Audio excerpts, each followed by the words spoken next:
The editorial director for NBCChicago.com, Andy Griner, is here to talk a little bit more about this. Andy, this is a fascinating sort of thing. This just popped up when? Just a couple of days ago, and it's been buzzing around the internet. The traffic has been growing, and today, on Thursday, it has about 100,000 hits on it, so the developers say. And the great thing about it is we don't know what the surprise is. It is. I mean, and there's a countdown, and we love countdowns because it adds suspense. So what are people in your world, in the web world, saying about who might this be?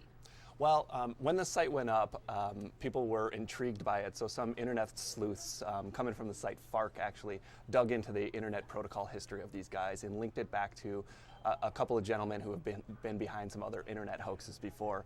Most famously, in 2007, they ran a similar countdown clock for a Radiohead album and said, we're going to have the Radiohead album. And when the countdown clock ended, they did this thing that was popular in the 2000s called Rickrolling, which was rather than a Radiohead, they rolled a Rick Astley video and got everybody. And they bragged that it was 21,000 people Rickrolled at the same time. So it's kind of interesting. So there's thinking now that this actually just might be a hoax. It might be a hoax, yeah.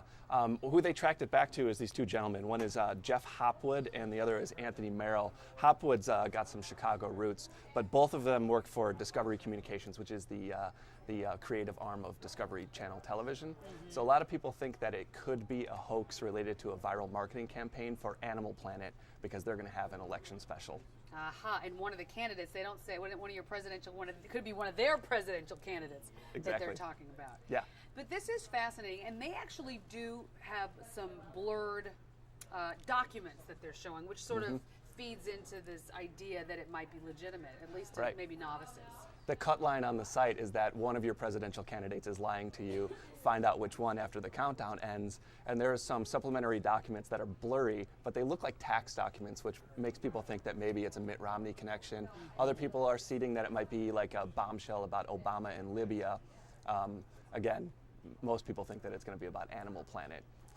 But the real fascinating thing, though, is that these guys built up such credibility at being hoaxsters that they're using that to sort of counter the idea that it's a hoax. They say that a third party contacted them to set up this viral campaign so that they could get everything out there, and that they know nothing about the content that's going to go on, that they were just picked because they have experience doing this kind of stuff. So it kind of grazed the area a little bit. It certainly does. And we're talking about it, so it's got some sort of value in it. And I guess in this day and age, when getting attention is not so easy, being able to do something like this, to get attention, to get people talking, is a value in and of itself, isn't it? It is. It is valuable. 100,000 hits in one day is it's nothing to sneeze at. No, it's not. Well, we shall see. By the way, that countdown is supposed to be right before the presidential debate on Monday. Monday, the 22nd at 5:30 p.m. That's the debate is scheduled to be 7 o'clock or 8 o'clock our time, so 8 o'clock our time. Right. So right beforehand. Could be a bombshell. Tune in. It could be Animal Planet. Yes. All right, Andy. Yeah. Thanks. All right. Thanks a lot. Cool. Well, I can't wait to see what it really is.